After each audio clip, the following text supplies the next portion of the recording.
watahukumiwa kwa kutoliheshimu taifa lile, pia na bendera yake. Hivyo atahukumiwa mtu ajifanyaye mjanja kwa kusema siku ni siku ya saba siyo bora sana. Hivyo Mwenyezi Mungu kaitenga siku ya saba iwe ni sabato kwake, pia kwa watu wake. Kwa nini nijifanye mjanja nikisema siku ni siku? Ndugu na dada, nakukaribisha katika kipindi hiki cha Tusome Biblia, ili tuweze kuangalia ni nini Mungu anahitaji pia tuweze kujua. Siku ya leo, mada yetu ya siku ya leo ni juu ya tafuteni Bwana. Tutafute Bwana. Kwa hivyo kabla ya neno hili na wasalimu wote popote mlipo, na tukimtafuta Bwana ni kitu cha maana sana. Ndio leo tafuteni Bwana, tumtafute Bwana. Mada yetu ya siku ya leo ni tumtafute Bwana. Tumtafute Bwana. Hiyo ni mada yetu ya siku ya leo. Utangulizi, na kabla hatujasoma, hebu na tuombe. Baba Mungu, tunapojifunza neno hili juu ya tumtafute Bwana, tunaomba Roho Mtakatifu aweze kutuongoza tumjue, kwa jina la Yesu aliye mwombezi wetu. Amen. Kitu ya maana sana ni kwamba tunahitaji kutafuta Bwana. Kama ukitaka kitu lazima utafute. Hata ukitaka pesa lazima utafute pesa. Pesa haitakutafuta mpaka nyumbani.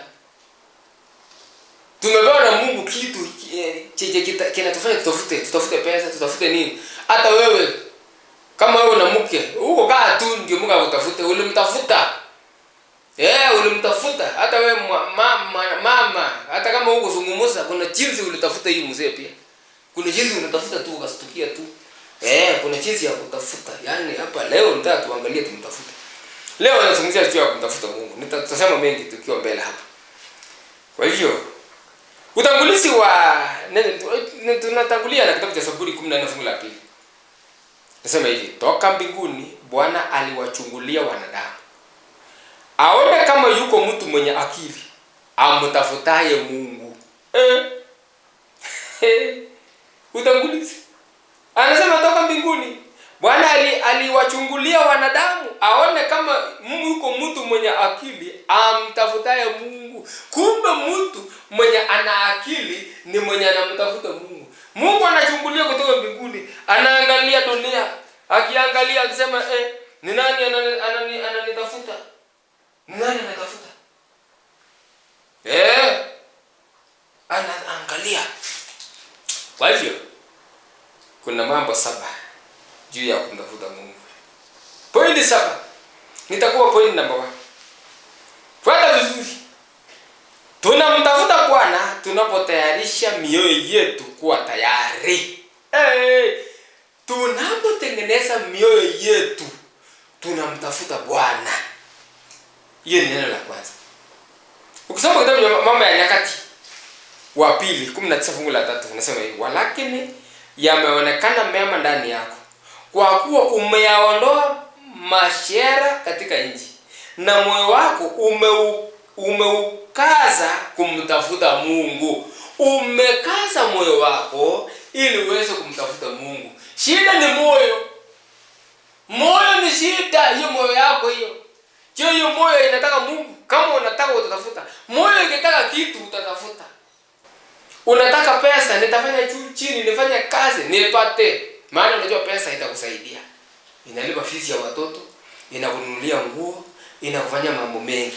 Kwa hivyo ukipenda pesa pia, si kupenda ile mbaya, kupenda pesa, utatafuta hiyo pesa.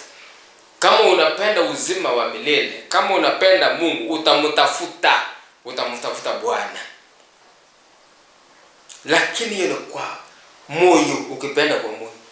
Lakini kama upendi kwa moyo utatafuta. That's why hakuna haja hata kulazimisha mtu. Yeye anaambia msilazimishe mtu aende kanisani mwenye hataki. Kama hataki, unalazimisha nini? Hataki. Unasema I don't want to know and I don't want him and I don't want even to see him. Hataki. Unaacha gani? Wacha nini? Mambo ya Nyakati wa 2 30 fungu la 19. Aukazaye moyo wake kumtafuta Mungu, Bwana Mungu wa babaze, hata ikiwa siku ya utakaso wa watakatifu. Aukazaye moyo wake kumtafuta Mungu, Bwana Mungu wa baba ya. Tukikaza mioyo yetu kumtafuta Mungu, ni kitu cha maana sana tuweze kukaza mioyo yetu ili tumtafute Mungu. Hakuna kitu kizuri kama hiyo.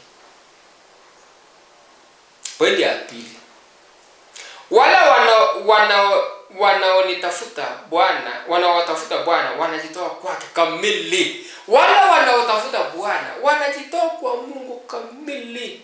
Si nusu. Ukimtafuta Bwana utajitoa kwake kabisa. Ayubu 8 fungu la 5. Wewe ukimtafuta Mungu kwa bidii na kumsii huyo Mwenyezi. Ukimtafuta Mungu kwa bidii.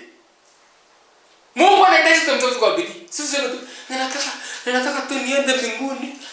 Kuna watu wanasema nataka tu nilisikia. Nataka siku moja niende mbinguni, siku moja. Sikusoma Biblia. Nikiona nikitaka kwenda kanisa, naona kama mimi nashindwa. Nalegea tu. Utaenda. Utapata. Utafuti kwa bidii. Usome Biblia. Unakaa tu. Wiki ikipita, ikifika siku unaanza kupiga Biblia hivi na unaenda kanisa na usomi. Utafuti kwa bidii. Wale wanaotafuta hata mali kwa bidii watapata. Unafikiri wale watu walipata mali walilala? Waliamka saa 11, wengine wanaamka saa 10 ya usiku wakienda kazi, wengine wakipanga mpango, wakichora plan, wakifanya kazi. Unafikiri kupata mali unakaa tu ndio upate? Hata ukitaka kupita, wewe ni mwanafunzi, ukitaka kupata unafikiri utalala ovyo ovyo ndio upate mpaka umtafute, mpaka usome kwa bidii. Waje nikueleze ndugu yangu, nikwambie ni kwa bidii. Ukisoma Zaburi 69 fungu la 32 nasema hivi, walioonewa watakapoona watafurahi. Enyi mtafutao Bwana, mioyo yenu iuishwe. Nyinyi ambao mnatafuta Bwana kwa bidii, mioyo yenu itauishwa. Your hearts will be revived. It will be revived. Utauishwa. Kutakuwa na muisho katika maisha yako ukitafuta Bwana kwa bidii. Maana Bwana atakapoona kwamba unamtafuta, hata naye ataigeuza uso wake kukuvuta. Na spark ya Mungu ina nguvu sana. Inakuvuta mpaka utashangaa. Itakuvuta mpaka upate mtu kama Pastor Kurgat mwenye amechawa. Neno la Mungu imechacha katika maisha yake. Na si kwamba ni kwa akili zake, ni kwa kuvutwa na huyo Roho, ni kwa kuvutwa na uwezo wa mbingu, kwa sababu amependa kutafuta Mungu. Kwa hiyo ndugu zangu, tafuta kwa bidii. Hata wale ambao wanaitwa Right Brothers, ambao walifanya kazi kwa bidii, wakichunguza jinsi ya kupata kitu ambayo tunaweza kupita juu, tupite kutoka bara nyingine mpaka bara nyingine. Wanaitwa Right Brothers. Walifanya kwa bidii mpaka wakatengeneza ndege ya kwanza inayoruka juu na inaenda juu. Tunaweza panda ndege hapa sasa hivi Kenya, Nairobi, tuende mpaka London, tuende mpaka New York tukipita juu. Usifikiri wale watu ambao walihunda hiyo walilegea, walitafuta kwa bidii mpaka wakapata. That's why sasa hivi tunasherehekea. Hata wale ambao wanatengeneza simu, wale ambao wanatengeneza gari, walifanya kwa bidii. Pointi ya 3. Tunapaswa kumtafuta Mungu kwa ujana wetu. Kama kuna wakati ambao tunahitaji kutafuta Mungu ni kwa ujana wetu. Wakati bado una meno yote. Wakati ambao bado macho unaona vizuri, inatazama vizuri. wakati ambapo bado una nguvu ya kutembea. Lakini utakapokaa mpaka unakuwa miaka mingine ambao umekwisha, mpaka hata akili imeisha, zingine pombe imemaliza mawazo, imemaliza meno, hakuna kitu. Ingalau anyway utakuangalia watu, hakuna shida. Hata kama umekwisha kabisa, umekwisha na meno, umekwisha kabisa kila kitu, lakini ukienda kwa Yesu atakupokea. Lakini lengo anasema kwamba tutafute kwanza kwa ujana. Kitabu cha Mhubiri 11:9. Wewe kijana, ufurahie ujana wako na moyo wako ukuchangamshe siku za ujana wako. Ukasiende njia za moyo wako na katika maono ya macho yako, lakini ujue wewe ya kwamba kwa ajili ya haya yote Mungu atakuleta hukumu. Tafuta kwa ujana wako mambo ya Mungu, kwa sababu kuna siku ambao mambo yote yataletwa katika hukumu. Na yakiletwa katika hukumu, ndugu yangu, na kama huku mtafuta Mungu ili mjue Mungu, ili uzoee kuishi katika maisha yake, ni mbaya. Mhubiri 12:1. Mhubiri 12:1. Mkumbuke Muumba wako siku za ujana wako, kabla asijaja siku zilizo mbaya, wala haijakaribia miaka utakayosema mimi sina furaha katika haya. Inasema kwamba mkumbuke Bwana kwa ujana. Tafuta Mungu wakati wa ujana bwana. Nyinyi vijana, tafuta Mungu. Usianze kusema kwamba wacha kwanza nijienjoy, wacha niponde raha saa hii kwa ujana. Utajaribu, utamalizwa. Pombe itakupiga, itakuponda ponda. Dhambi itakuponda. Shetani atakusungusha, atakuumiza. Maana utaka kumwacha Bwana. Kama ungekuwa na Mungu, ungemtafuta Mungu kwa ujana wako, ungeishi katika maisha ya uungu, ungeishi katika maisha starehe. Kama watu wakipigana, wewe huko ukipigana. Kama watu wanalewa wanaangukia mitaro, huko. Kama watu wanacheza wapatwe na magonjwa mbalimbali ya washarati na nini, wewe hautaambukizwa huko, utaishi hata miaka nyingi. Unafikiri watu ambao wanaenda raha hiyo kupigisha mwili kwa ribu, unapiga na pumps. Unajua unapotenda dhambi, unapiga mwili wako na pumps. Boom! Kama una gari alafu ukipiga pumps unapita juu. Boom! Boom! Unaenda tu kwele. Boom! Kwa hiyo pump nyingine. Boom! Unaenda tu, lakini hiyo gari itakwisha haraka. Inatomoka pole. Maboli mdogo pole. Kwa hiyo sasa ile unafanya dhambi, unaona acha ukiwa kijana na una pole moja inatokanga pole. Mpaka unaona. Baba yangu alinieleza kwamba unaona huyu mzee huyu tulikuwa na yeye vijana, lakini ukienda mzee hata anatembea amekwisha na katu kwisha kabisa. Akaniambia, nikauliza mbona baba huyu na wewe? Na akasema huyu ni kijana, anasema anamshinda na miaka 20, lakini amekuwa mzee, amemshinda. Lakini baba alipokubali Yesu akiwa kijana, akakubali kuachana na vitu, na alikuwa anachekewa na wewe. Mtu ati unaenda kanisani, ati unawacha madisco, ati unawacha kuponda raha, alafu utakula nini dunia hii? Kazi yako ni nini? Baba akasema ponda raha yangu ni mbinguni. Point la 4. Tunatafuta Bwana kwa kusoma neno lake. Atafute Bwana tukisema wacha tuangalie Mungu wako wapi? Ati alikuwa Kitale, unakimbia Kitale, alikuwa ati Yesu alikuwa wapi? Nilikuwa nasikia wengine wakiambiwa kwamba kuna fulani ati unakimbia. Tunatafuta Bwana kwa kusoma neno lake. Hebu soma neno lake. Biblia nunua, weka hapo, soma kila wakati. Unamtafuta Mungu. Ikiwa utasoma Biblia kama vile unakula chakula, unakula iwe ni chakula cha kiroho ya kuchenga wewe kiroho, unamtafuta Bwana. Ukisoma kitabu cha Isaia 34:16. 34:16 Isaia. Tafuteni katika kitabu cha Bwana mkasome. Hapana katika hao wote atakayekosa kuwapo. Hapana mmoja atakayemkosa mwenzake. Kwa maana kinywa changu kimeamuru na roho yake imewakusanya. Amesema tafuteni katika kitabu cha Bwana mkasome. Ili tuweze kumjua Mungu, tunapaswa kumtafuta. Tafuta Bwana ndugu yangu. tumtafute Bwana. Danieli mlango wa 9 fungu la 2. Ninasema hivi, Danieli mlango wa 9 fungu la 2. Katika mwaka wa kwanza wa kumiliki kwake mimi Danieli, kwa kuvisoma vitabu nalifahamu hesabu ya miaka ambayo neno la Bwana limjia Yeremia nabii ya kutimiliza ukiwa wa Yerusalemu, yani miaka 70.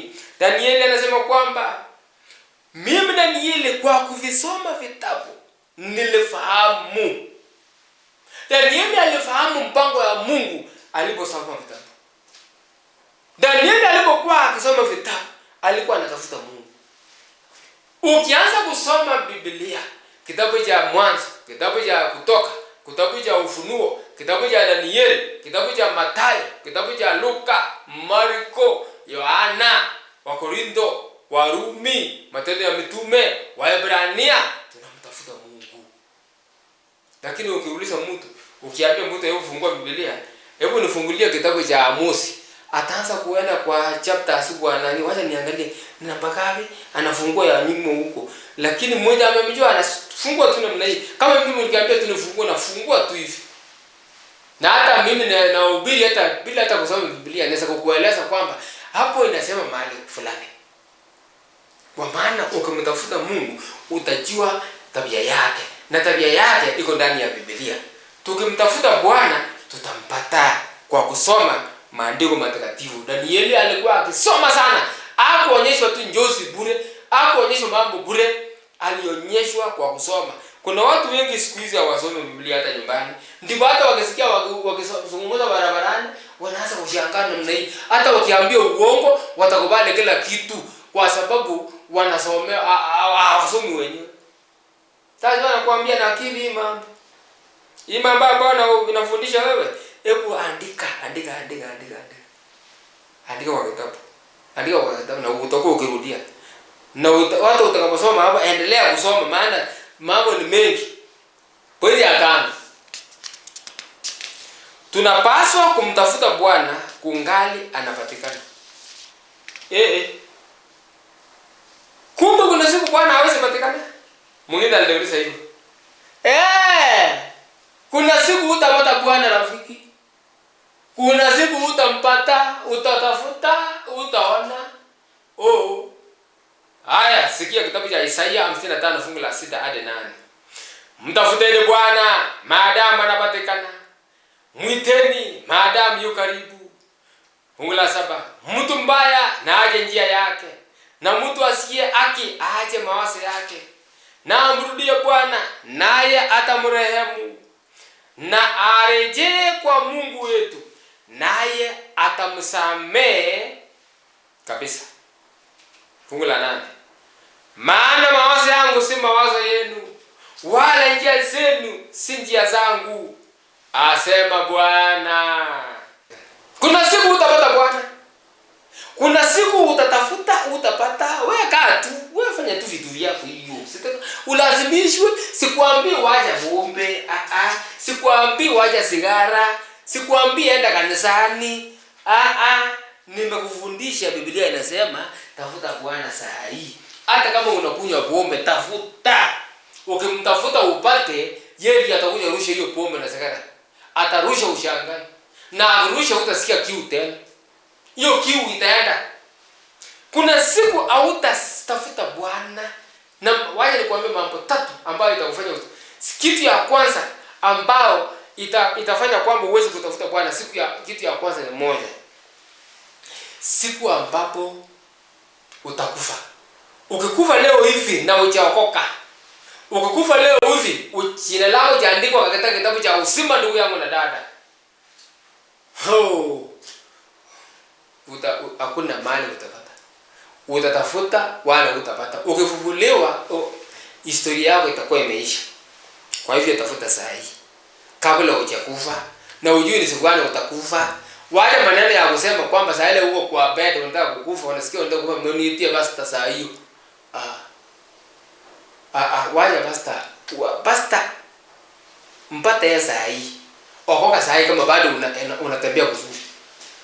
Kama bado hata kama uko kitani na kweli na unataka kuokoka leo, okoka saa hii. Hata kama umeumia lakini okoka saa hii. Usingoje mpaka saa ambao unaona kwamba hauna mbele wala nyuma. Hata hii itakuwa ni kuokoka nyingine ambayo ni kwa sababu ulivinywa na kitu. Mungu hahitaji hiyo. Mungu anahitaji uokoke saa hii, umwamini saa hii. Watu wanakufa ovyo ovyo. Kuna njia nyingi watu wanakufa siku hizi. Corona inaua wengine. Malaria, typhoid, cancer, accident, kuwawa. Ujui ni gani itakupata. Lakini kama umemjua Mungu, umemtafuta Mungu, hata itasongesha siku ya kukufa kwako, maana utaambia Mungu akulinde. Lakini watu wengi ambao hawana haja na Mungu, wanagombana na watu, wanapambana vitu vyao, wanaenda kwa ulevi, wanafanya nini, wanaenda kwa wanawake za watu, wanafanya vituko. Kufa ni rahisi sana. Anytime inaanguka. Na upote bure. Na ukipotea sasa, mlango wa rehema utapata Bwana tena. Kitu kingine ya pili ambao utapata Bwana ni hii. Wakati ambao Roho wa Mungu atakapokuwa ameondoka kwako, Roho wa Mungu atakuja kwako akakushauri, ndugu yangu, okoka. Roho kila siku anakuzungumzia, si ndugu uamini Yesu. Unakataa. Si ndugu sasa hiyo unapokataa, ribiti ya kwanza inapigwa. Unapokataa ya pili inapigwa ya mbili, moyo kuwa ngumu. Ya tatu inakuwa mpaka inakuwa ngumu mara 7 mpaka imejaa. Utaokoka. Kuna watu hata wakihubiriwa saa hii imejaa. Mioyo imekuwa ngumu na hawezi okoka. Kama moyo wako bado nakuambia okoka leo. Kama moyo wako bado nakueleza ndugu yangu enda kwa Yesu. Usijali hiyo dhambi ambayo unafanya. Wewe enda hivyo tu. Enda kwa Yesu hivyo. Usijali, enda kwa Yesu. Enda kanisani. Hata kama wewe ni mlevi, enda tu kila siku ya Sabato au siku ya Jumapili vile ambao unaenda mahali umependa kwenda, enda kila Sabato. Jaribu enda kila Sabato. Enda tu karibu na wewe, usikuje kwangu bali pastor niko. Enda kanisa ambayo iko na karibu kwako. Ukifika huko utashangaa. Kitu kingine ya tatu ambayo unaweza kumpotea kwa kumpata Bwana ni hii. Wakati ambao mlango wa rehema utafungwa. Yesu atakapotoka patakatifu mbinguni akisema imekwisha. Unajua kuna saa Yesu kama hakuna rehema tena, hakuna kusamehewa tena, atafunga hiyo chapter, afunga hiyo nyumba ya huruma. Damu yake isimame, kasi ya damu iliyofanya isimame. Nasema kwamba fungu la na saa hiyo hakutakuwa na mahubiri. Kitabu cha Amosi 8 fungu la 11 mpaka 12 nasema hivi. Angalia siku zinakuja, asema Bwana Mungu, ambazo nitaleta njaa katika mji. Si njaa ya kukosa chakula, wala kiu ya kukosa maji, bali ya kukosa kuyasikia maneno ya Bwana. Kutakuwa na njaa. Kuna siku kutakuwa na njaa ndugu. Na hiyo njaa ni ya kusikia maneno. Hiyo njaa ni ya kusikia injili. Si mlango wa rehema utakuwa umefungwa. Pastor sasa hiyo awazo hata hakuna kuhubiri tena. Na hakuna wokovu. Fungu la 12, nao watatanga toka bahari hata bahari, na toka upande wa kaskazini hata upande wa mashariki. Watapiga mbio wakienda huku na huku kulitafuta neno la Bwana wasilione. Siku hiyo 13. Siku hiyo wanawali wazuri na wavulana watasimia kwa kiu. Siku hiyo watakimbia kutoka magharibi mpaka mashariki wakitafuta. Akimniambie wanaenda pale wengine wapi ile maneno tulisikia wakihubiri TV. Akimtuambia kidogo. Siku hiyo mlango wa rehema utakuwa umefungwa. Tarumbeta yake Bwana itakapolia mara wengi watatanga milele. Tarumbeta yake Bwana itakapolia mara watatanga milele. Watatanga wengi watatanga milele. Wengi watatanga. Sasa yule kama mzuri lakini siku hiyo hata ukaa kwa hiyo sofa yangu utaka. Hata ukitaka kulala mzuri kwa hiyo utaka. Wengi watatanga milele. Ukitafuta Bwana utapata. Akasema siku hiyo wanawali wazuri na wavulana watazimia kwa kiu. Wavulana wazuri na wasichana wazuri. Mbona hao wasichana maana hawataki kutafuta Bwana saa hii? Badala ya kutafuta Bwana wao WhatsApp. Wataka kutafuta Bwana wao kwa vitu mbalimbali, YouTube. Lakini kama wangetafuta kwa YouTube wakiona mahubiri ya YouTube, hiyo ni sawa. Hata mahubiri yangu kwa YouTube, enda tafuta tusome Biblia. Pastor Kurkat, subscribe. Alafu utakuwa ukiona subscribe.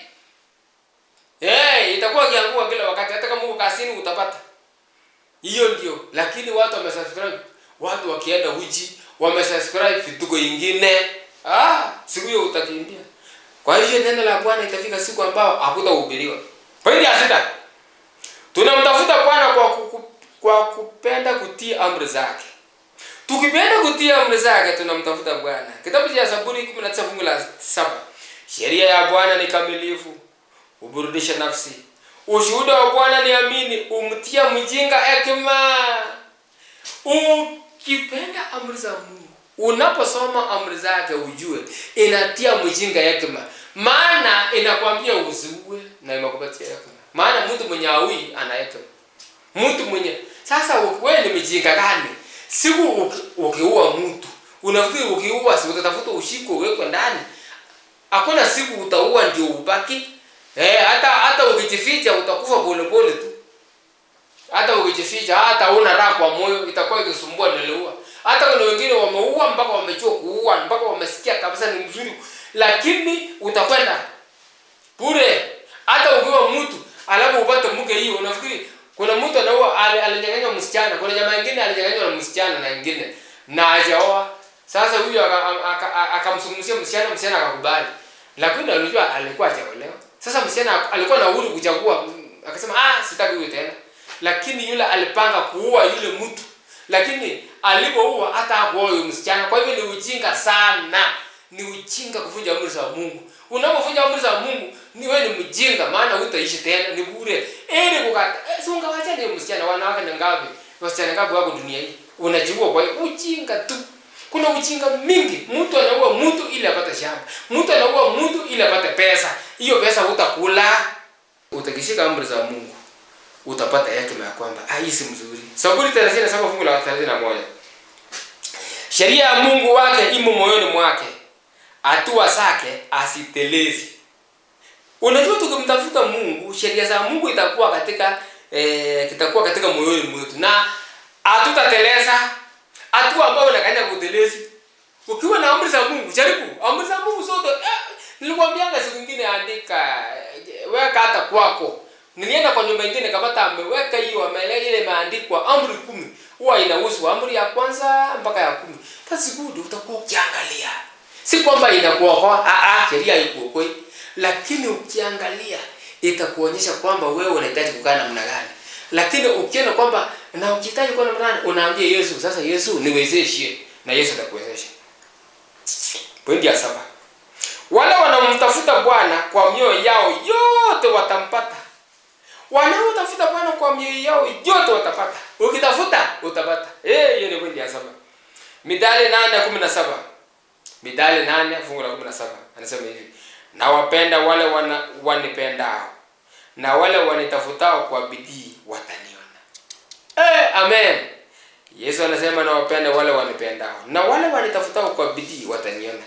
Wale wanaotafuta Mungu kwa bidii wataona.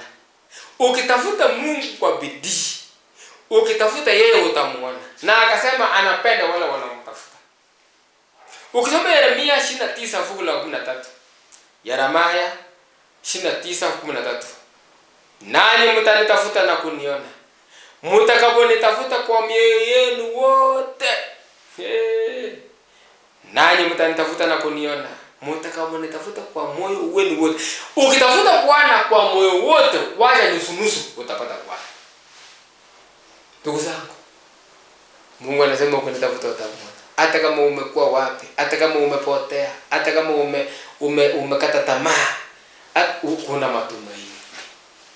Ukimtafuta Bwana, hata kama umekwisha namna gani, hata kama na kwamba kuna mtu akutaki, tafuta Mungu na yeye utampata. Nani anasema kwamba nahitaji Yesu ili aweze kunipatia raha, nahitaji kumtafuta ili niweze kupata raha katika neno lako, nipate raha katika maisha yako. Weka mkono wako tuombe. Baba Mungu, asante kwa ndugu huyu na dada huyu. Tunahitaji kukutafuta. Hebu tusamee kwa kutotaka kukutafuta. na tunaomba roho yako iweze kutugeuza ili tuweze kukutafuta. Na uweze kuwapokea watu hao wanapokutafuta, na utusamee kwa jina la Yesu alimbezi wetu. Amen. Ndugu na dada, asante sana. Asante sana tena. Na karibu tena katika kipindi hiki wiki ujao kwa sana wakati kama huu. Na kama una maswali, kama una ongezo, utaniongezea hata na mimi. Kama una chochote ambao unataka kusema, hebu piga simu baada ya kipindi. Mungu azidi kukubariki katika jina la Yesu. Amen. Tukutane wiki ujao sana wakati kama huu. Wakutoliheshimu taifa lile, pia na bendera yake. Hivyo atahukumiwa mtu ajifanyaye mjanja kwa kusema siku ni siku ya saba siyo bora sana. Hivyo Mwenyezi Mungu kaitenga siku ya saba iwe ni sabato kwake, pia kwa watu wake. Kwa nini nijifanye mjanja nikisema siku ni siku?